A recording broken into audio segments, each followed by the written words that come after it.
to another episode of The War on China, and we start with Mario and his mom.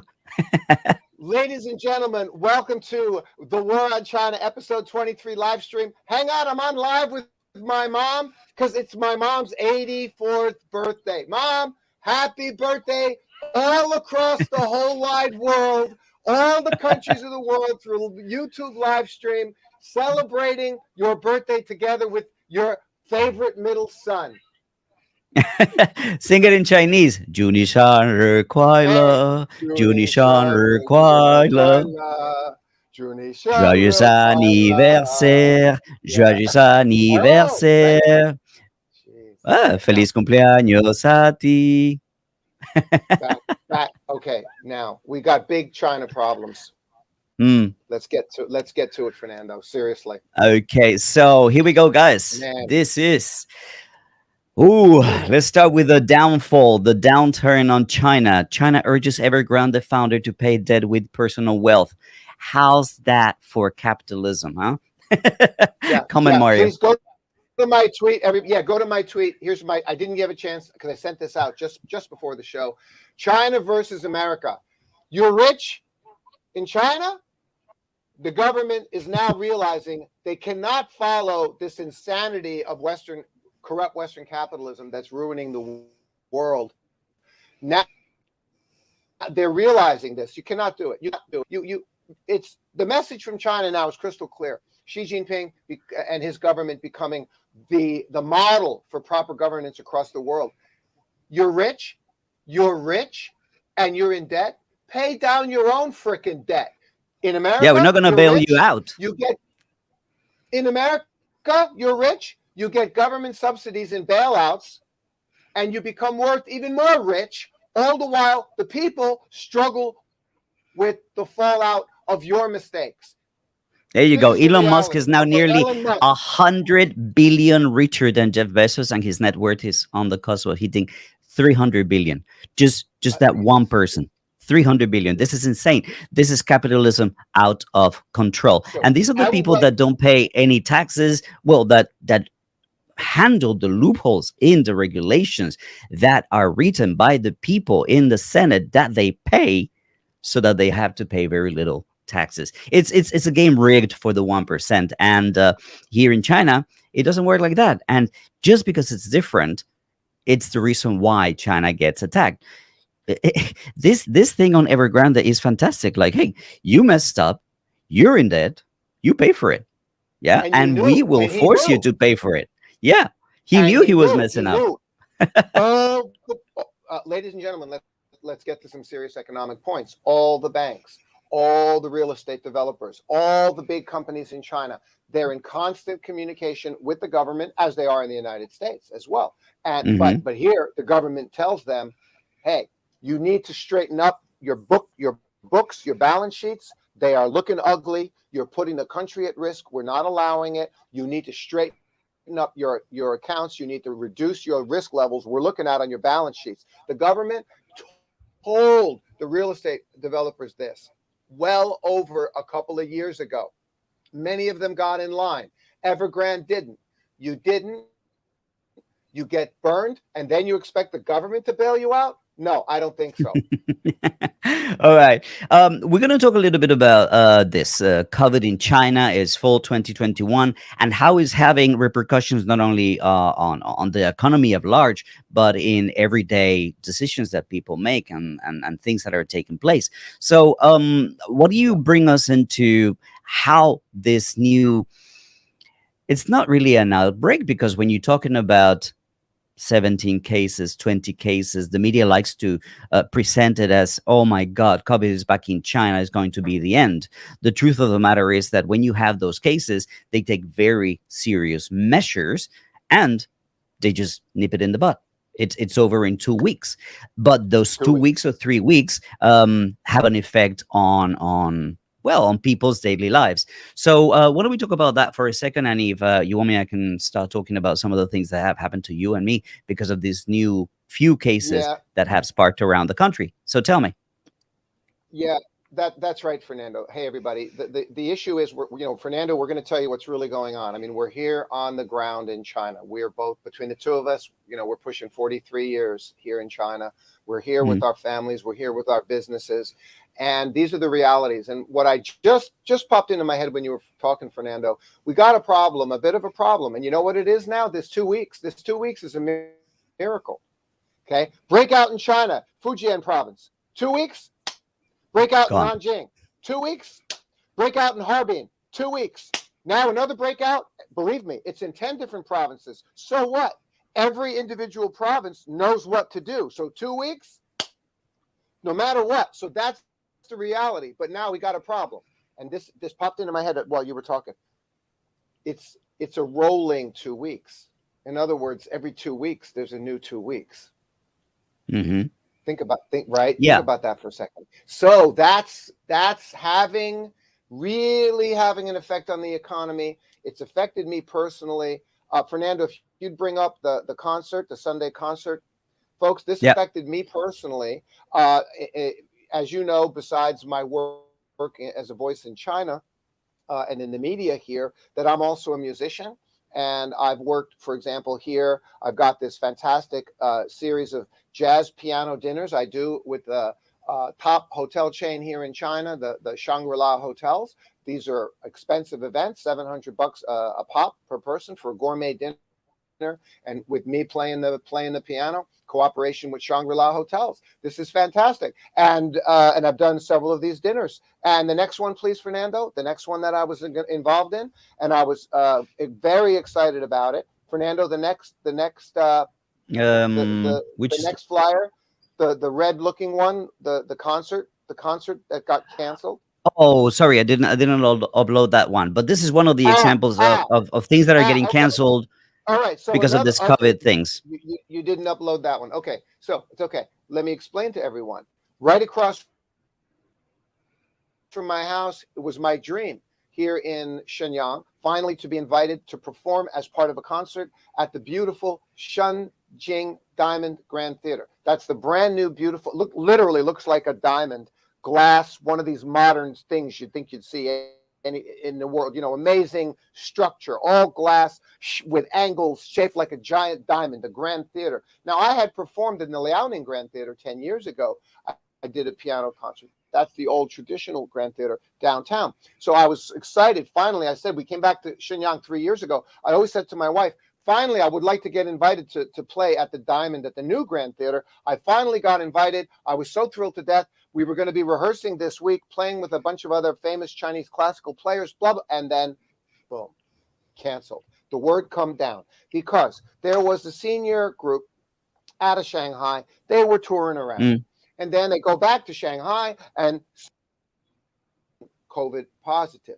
Well, unfortunately, this was a tour group. So this is like a nightmare. So they're traveling through 5, 6 provinces. So they're spreading asymptomatic COVID everywhere they go. So now there's 3, 4, 5 breakouts, 4 cases, 7 cases, 13 cases in several provinces, mostly in the north, but it was mostly Gansu province, actually. Not even here in Shenyang, hmm. but the government, in its abundance of caution, said, oh, we got a bit of a problem. We're heading into the winter. There's been several breakouts of COVID in this country. This country is zero tolerance COVID. We got to get rid of it. So for the next 2 weeks, that next rolling 2-week period hit us. All the Hmm. events, all the public events that were on your calendar, gone, canceled, including The my same happened concert to me. at the Shenjing The same Diamond happened to Grand me Theater. when I was So in Ningbo just two, now, three so weeks ago. go, We had Fernando. this COVID. Your We had this COVID your outbreak turn. near the area,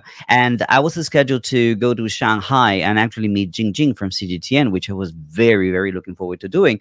And we had to cancel that. I had to fly back, and that didn't happen. And I was just in the middle of a tour with China Daily, and this is what I received just last night. It says, "Fernando, good evening. Due to the recent outbreak, we have just received a call from National Center for Disease Control and Prevention to assess the safety of our reporting team. If you read the news, there is an epidemic in Beijing. Our trip to Shenzhen and Hainan will be suspended. I'm not sure when to start. I'll get back to you." And I say, thank you very much. And, well, very sorry to hear that.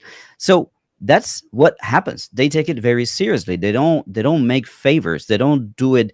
uh they don't make it easy for you. If there's something that they need to do, they go ahead and do it and make it happen, because it is everybody's well-being that is at risk. It's everybody's health. You don't have health, you don't have anything. So it's health before profits, health before my own financial benefit, your own financial benefit, the hotel, the crew, everybody is supposed to be earning some money from this, but health comes before that. And that is something that we have to appreciate to a certain extent, because yes, I Thank know you, that God. that's something that I wanted to do, but I rather we all stay safe than to, well, put everybody at risk, because just we want to make a few more videos, so we want to put some content out there for you people to watch. That's important, but health in the country is more important than that, and I hope that everybody agrees and understands that. So why don't we move on to the next topic of today's or do you have anything else to address on this particular matter? We're on 11 minutes, so maybe we can move on to the next one, or do you want to say something else?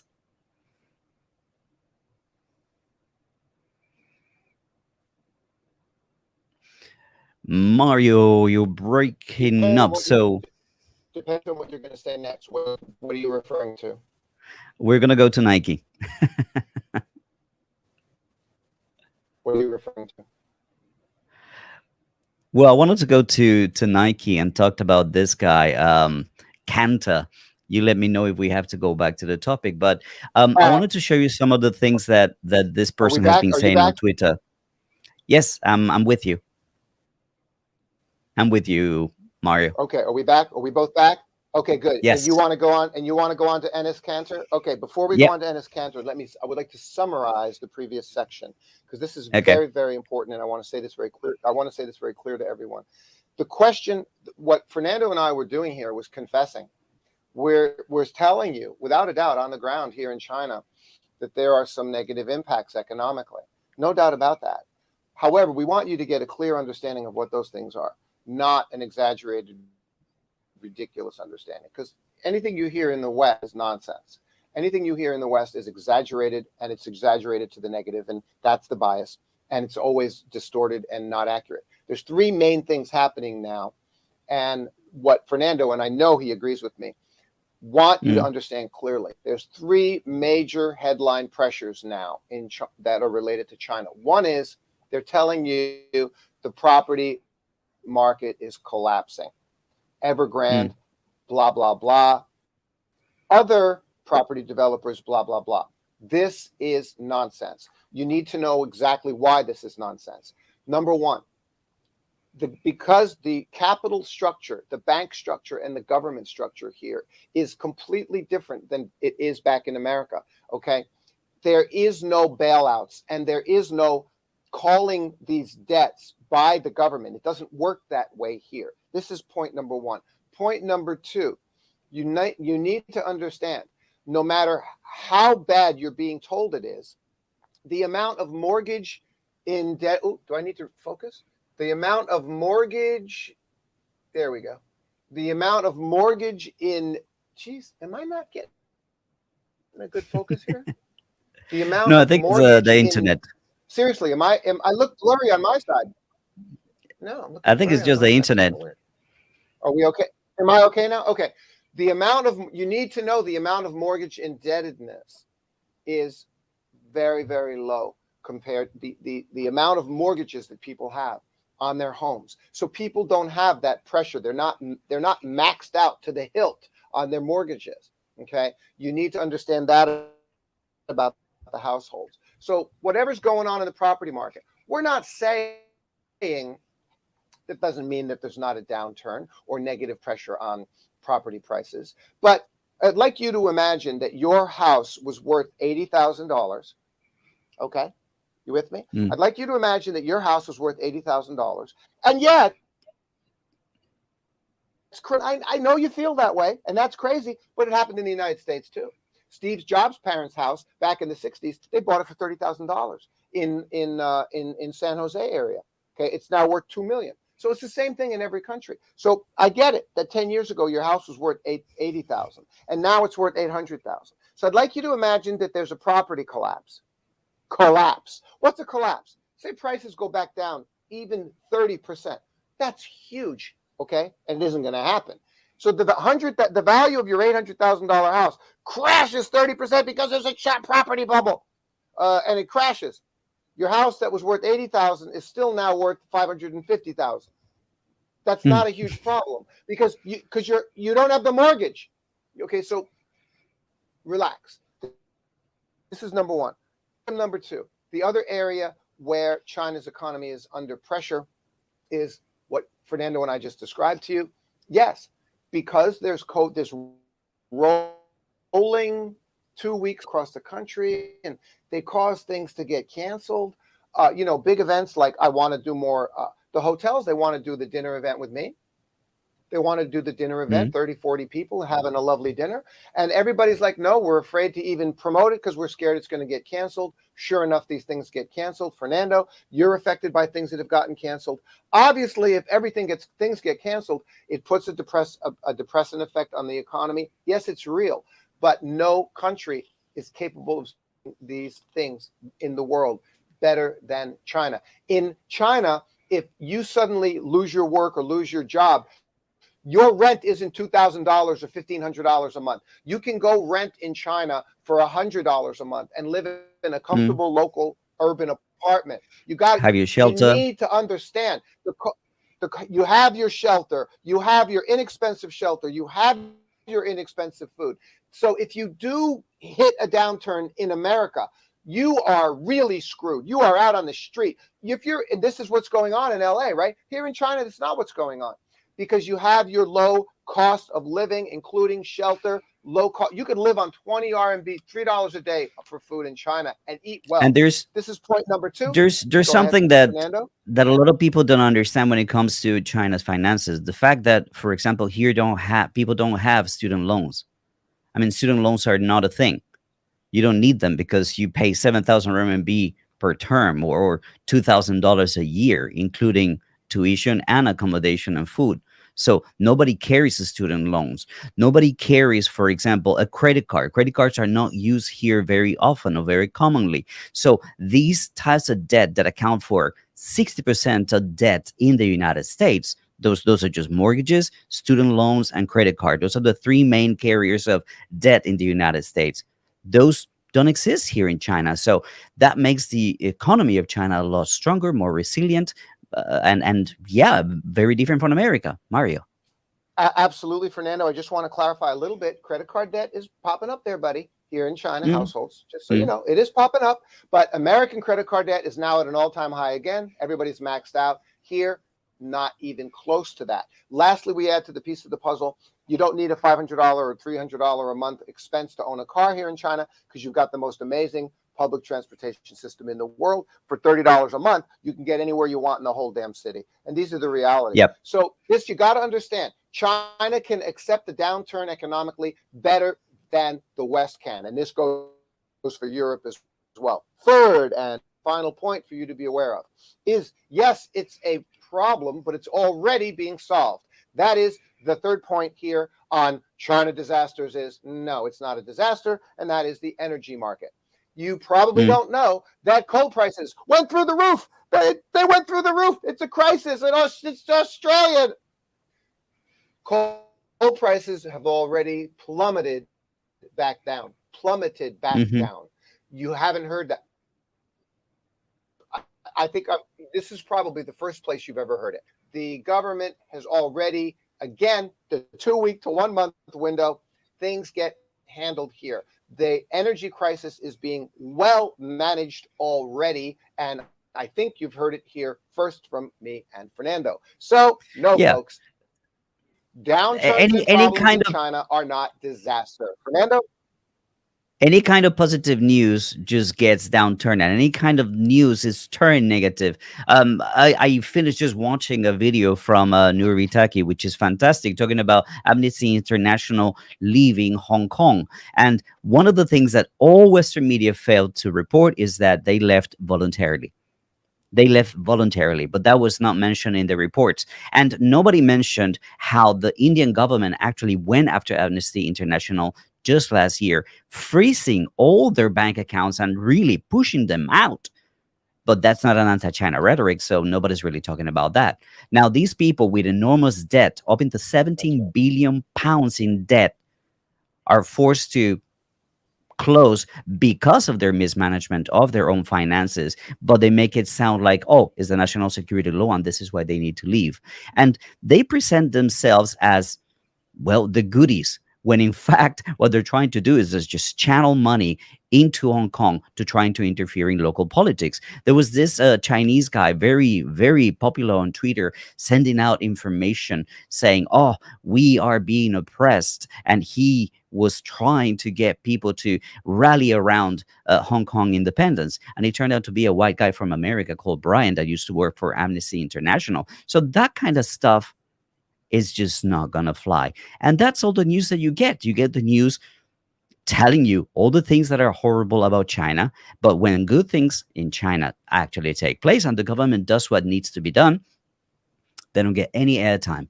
Probably only here. All right. So we are at 60 people watching. So could you guys please hit the like button and share this content if you want? And we're going to go on to topic number 2, Mr. Cavolo. We've got topic number 2 is this guy, Ennis, and his tweet rants talking about China and Nike and Uyghurs and forced labor and whatnot. So let me show you his tweet. He's saying, Xi Jinping and the Chinese Communist Party. Someone has to teach you a lesson. I will never apologize for speaking the truth. You cannot buy me. You cannot scare me. You cannot silence me. Bring it on. The interesting thing That was his is, third tweet. yeah, he's talking about LHKB2, whatever it is. I don't remember the acronym. And I said, like, look, did you know that there are gay people in China? Did you know that China celebrates a Pride festival? It started in Shanghai several years ago.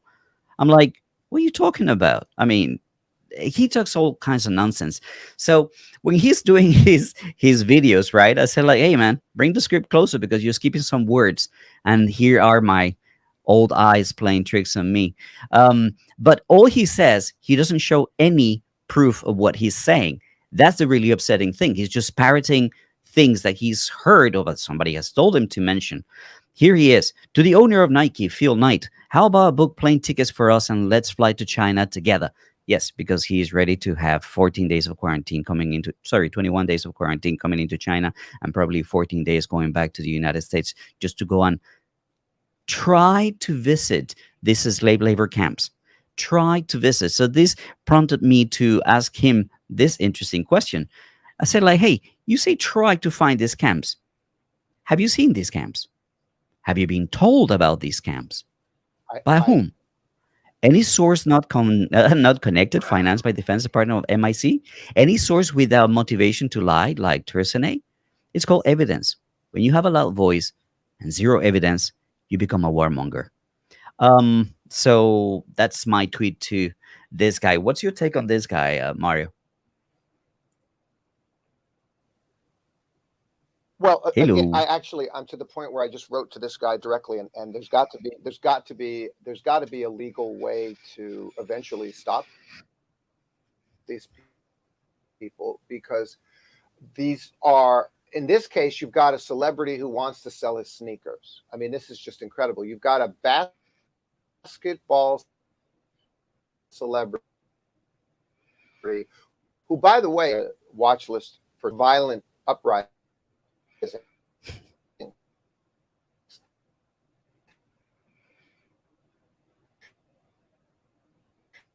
And he's just trying to sell his sneakers, and he's a basketball player, and he's acting like a spokesperson for, like I don't know, the bounty toilet paper. I mean, it's just ridiculous. Okay, he says Nike, people backing him like HRW, Human Rights Watch. These are just political groups who continue to lie to you. I say, excuse me, I would like you to explain the following evidence to me. Okay, Coca-Cola, Muji, Apple, Skechers, Now, that's four gigantic companies who do business in Xinjiang. They have all reported clearly that over the decade and longer, they have done announced and unannounced, both audits, as Chinese law requires them to do, of their factories, and never, Never, never found a forced labor violation.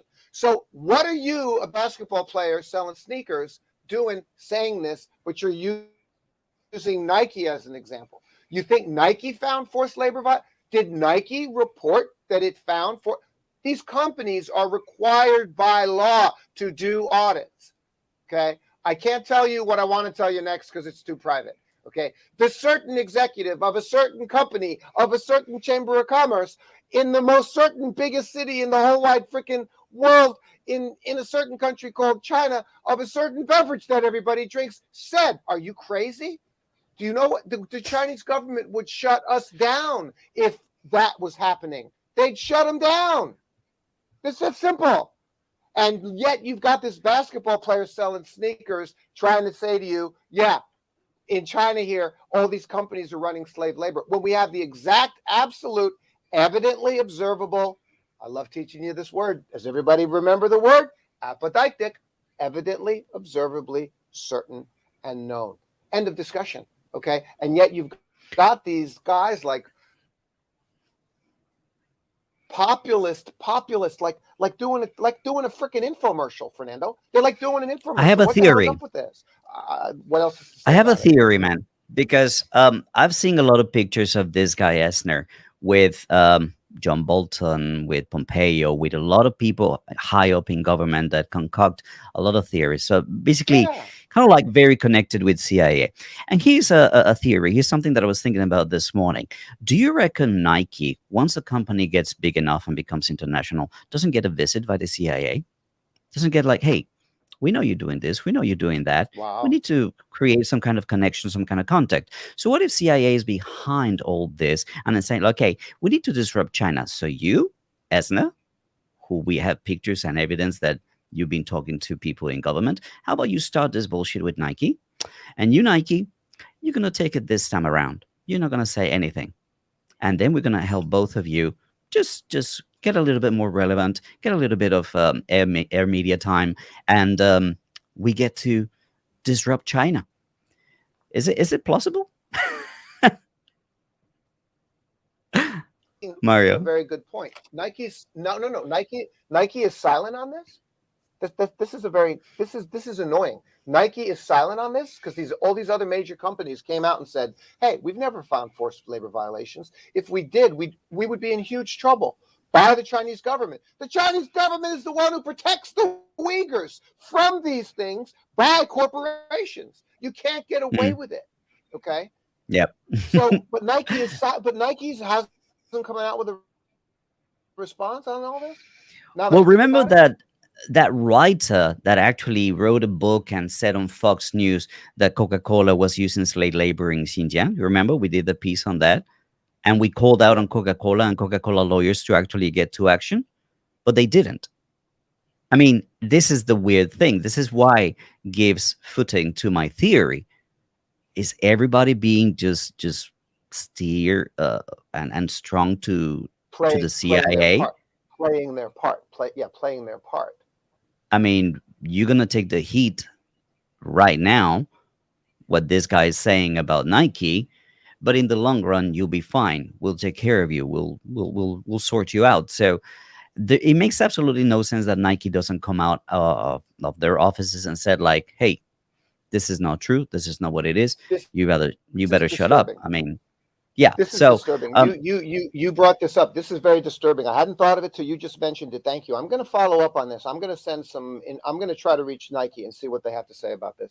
Go all ahead. right, All right. Next. What's I wanna next, my show you friend? guys the next bit, which is about China misinformation. So let's bring that particular tweet that you Ah, had. please. Yep, Please. we're Let in me the read this. midst. Hmm. Can I Okay, read so it? you were Or you? saying, yeah, yeah. No, No, I you can wrote read it. it. I wrote it. You read it. But read it. Read it very formally because this is an act. Read it. Go ahead, Fernando. Read this. Here we go. Uh, we are in the midst of a broad malicious misinformation propaganda campaign against China, far beyond what I ever imagined. It's a manufactured delusional global fairyland propagated mainly by powerful players in the US government, mainstream media, NGOs, and business. They're not your friend. Ta-da! Very good, And Fernando. I scene. have nothing to add. That's my tweet. That's my tweet from 3 days That's ago. I have Mario's nothing tweet, to yeah. add. You did beautiful. That's what else. It's the Well, here's reality. here's This what is the I what reality, I what I folks. want to show you guys. This is a video You know it. for you to guys understand what we're talking about misinformation. Let me play this very short video. Okay, this is somebody that you're familiar with. Yeah, let me play this for you. United States has a say in the politics of every country in the Western Hemisphere. It is not the case that every country in the Western Hemisphere can have its own foreign policy.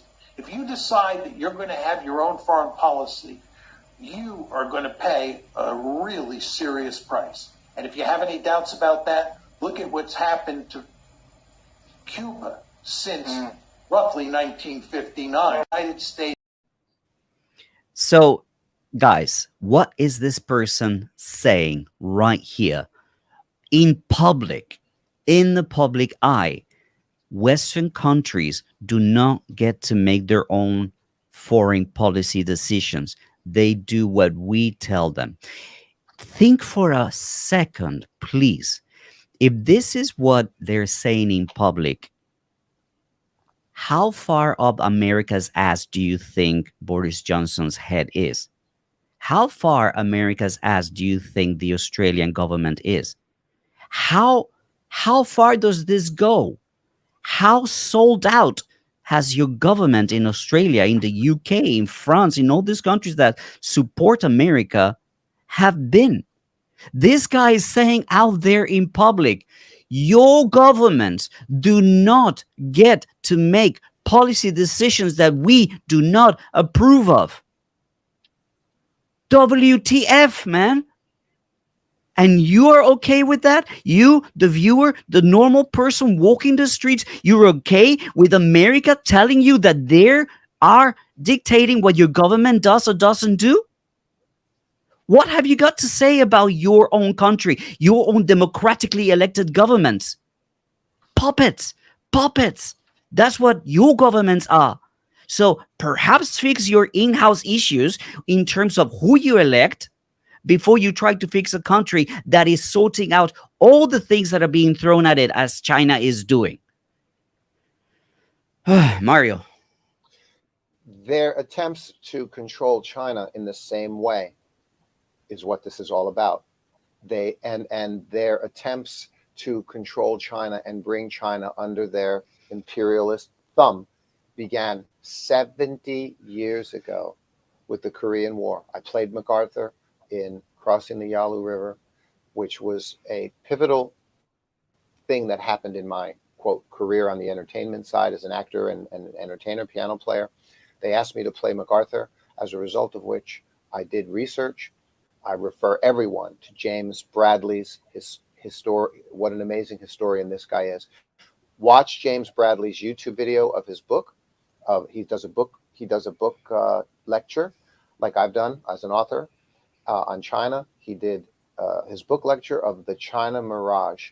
You've got to go back, everyone. If you want to know and understand China and this 70-year history, read James Bradley's China Mirage. I read that and others in preparation for my role to understand what was going on. It's all about post-World War II. Ever since post-World War II, America decided to attempt to take over the world and to own the world. And this is the realities. And they were succeeding at this, bullying everyone. Name every small country. There's over 50 military and covert operation incursions into other countries throughout the history of almost one per year, almost constantly by the United States, all in the name of democracy and justice, where actually and capitalism, which is their excuse to gain control, and power. This is irrefutable in the historical record. This is not me being anti-American. This is just me describing the situation, and I wish that the otherwise amazing place in the world called America. I wish that the government there wouldn't be doing this stuff. Mhm. As someone who was born there, I don't personally care. I was born there, but I'm Italian. Okay, look, my family moved to Italy. I was born in America, and then I left America 22 years ago. So it's the passing country for me. But it's the third. It's the second of three countries that are important in my life. I care. I don't want to see a government doing these things. I don't want to see. I'd be upset. Okay, but they're not. Thank God. Okay. Unfortunately, America's doing this. Us talking about it does not make me or anyone else anti-American. We're anti-bad things. And everybody watching this, I feel I'm preaching to the choir. You all know this, and you all get this. You all get this. The stakes are so high because China was not our, Nicaragua or Syria, this country that's about that big. Okay, where you could just wipe out 500,000 people with a military incursion. China's China, baby. China's this big, and China's like, no.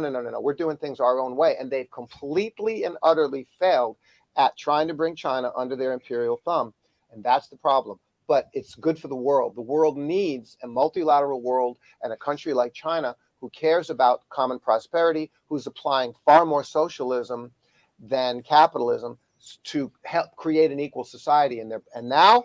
And what I love about this is that it just makes life better for more people. That's all. It's that simple.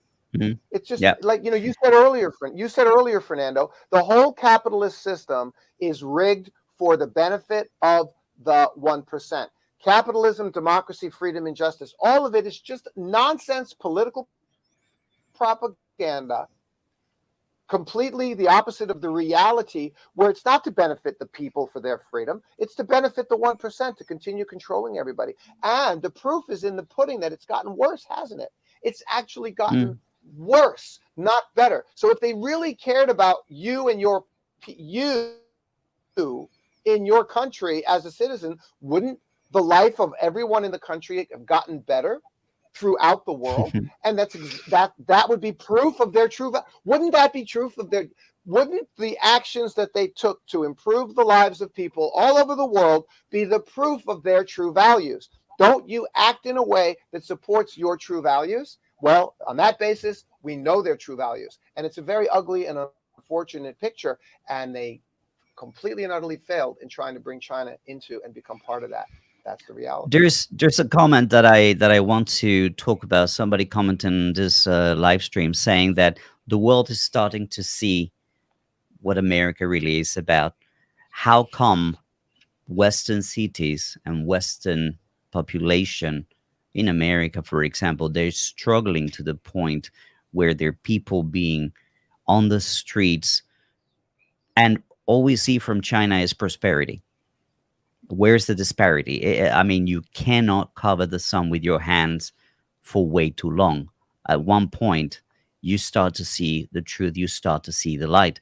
And there are a lot of people out there who question who we are, what we say, and why do we say these things. Just this week, I would like to show you something. I celebrated the 10th anniversary of me becoming an honorary citizen of Dongguan for my contributions to society. This has enormous repercussions and enormous consequence for me and for my access to information, things that I know, things that I learn about the country, about the city. You yourself, you are, well, a senior fellow member of CCG. And tell me a little bit about CCG, because there's some pundit out there, some anti-China pundit, suggesting that this is a self-created entity. I'm sorry. What isn't every entity in the world a self? What does that mean? What does that even mean? Self-created entity? Isn't No. But address the question.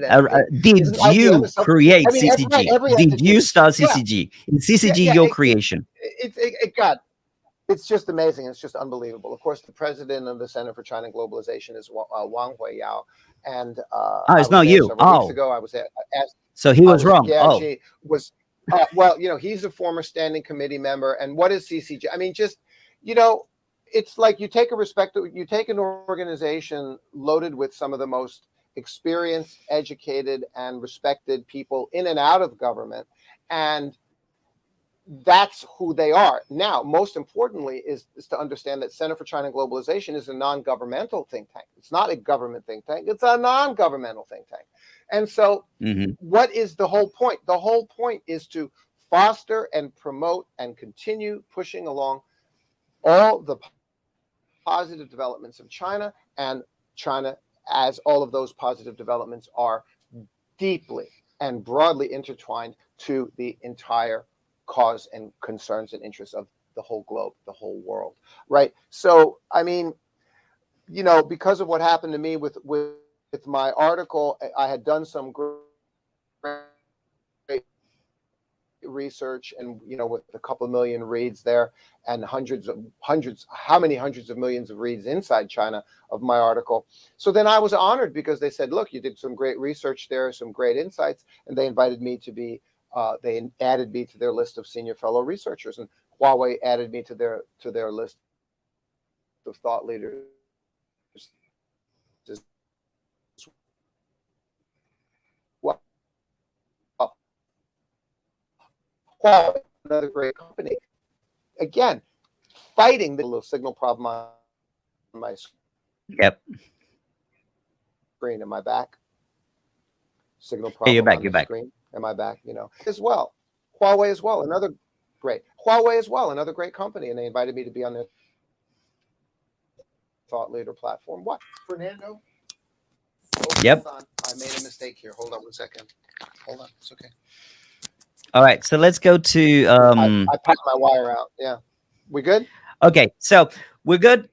Let's talk a little bit about some of the things that we've been up to. As I said, I just celebrated my 10th anniversary here, and I am getting ready to release this week my latest endeavor, which is the Are We There Yet YouTube channel. So if you guys don't know what that is, stay tuned. I'll make some more posts and let you know what is going on with my new channel and what it's going to be about. It is going to be very vital for me that you watch that video, because we get some information for you and from you.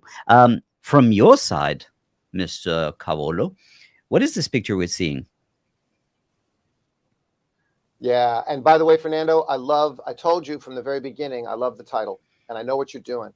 I know what you're going to be doing with Yeah. that new show. Are we there yet? Question mark. And I love what I know, that theme of what that is. I told you from the very beginning, dude, I love that title. So folks, you really got something to look forward to with Fernando's new show that's going to be coming up. It's quite an amazing change. And as a result of it, I will be seeing you along the way.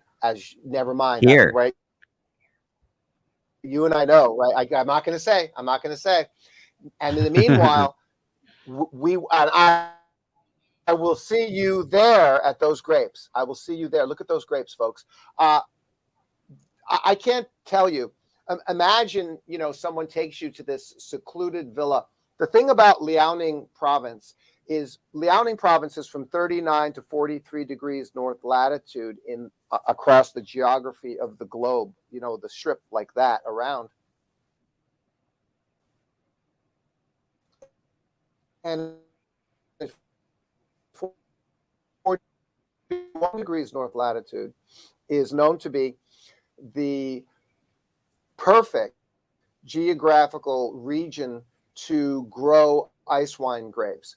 Now, not just below zero. That's the 2 weeks ago, a week ago, when you saw the picture of those grapes. I took that photo. As you know, my new wine project with the Tai Long Lean ice wine. Look, I wouldn't be involved in a wine until I learned that they're a European award-winning. We're breaking up quite a lot, Mario. Let me jump in 1 second, because I don't know, you're breaking up quite a bit. Let me show you the next pictures that we want to talk about, which are very important to what we're trying to say, which is the winterization of China. This is taking place in the north of China already. Basically, people are getting ready for winter. So a lot of these vegetable markets are bringing loads of crops into the markets, and they're starting to do a process of drying them up so that they can consume them over winter. And you can see this taking place with these huge cabbages. They lay them out on the streets under the sun for them to dry up and being able to be consumed. This is taking place, I think this is Mario's photo as well, in Mario's Yep, playground where he lives. that's my People are own drying up. Yep. So tell us about this in picture. my back. Yeah, that picture. So that was the whole point. So great. I'm happy to tell you about the wine project. And the point is that those grapes get harvested in the frozen from the middle of December. Those grapes get harvested frozen. So literally, it's ice wine. They get harvested when it's so now likewise from the here. The first photo you saw was leek. Leek is like green onion, Hmm. except it's huge and thick, like huge and thick. And so they are in the wintertime here in northeast China. You don't see this in Shanghai, Hangzhou. You sure as heck don't see it down there in Dongguan and Guangzhou. Those are leek. And you see these massive amounts. So what's going on? Here in the Northeast, this is the preparation, just like the grape harvest is at 20 below zero. Okay, this is the preparation for the cold winter, man. I mean, it's 10 to 20 to even 30 below zero up here all winter long, and it's a long winter, 5 months long. So everybody in the Northeast, you don't see this in the. This is a big part. So there it is. This is all over Shenyang. I mean, like everywhere. I'm finding these people selling at the street corners these giant trucks full of leeks and cabbage. Go back to the other couple of pictures and then go to that next one. That the next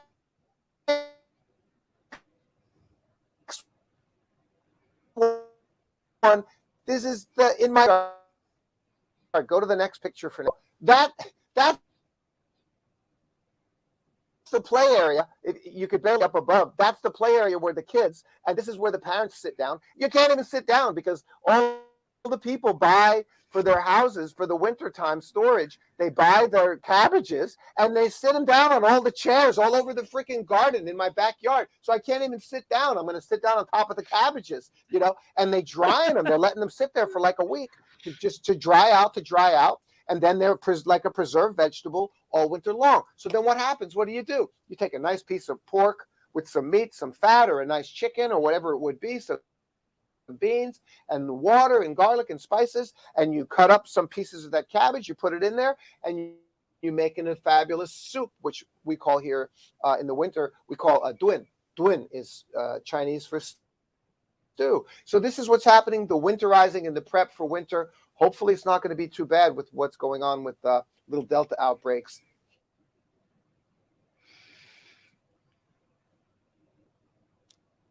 here and there. All right, guys. Folks. So we are going to end this broadcast right now. We want to thank you all for watching, and remember to like, share, and comment to your heart's content. And well, we'll see you sometime soon again with another episode of The War on China. This was basically misinformation about China, Mr. Basketball Man who knows nothing about China, and the downturn that is actually not the collapse of China. Thank you so very much, all, and until we see you again, take it easy. Bye for now.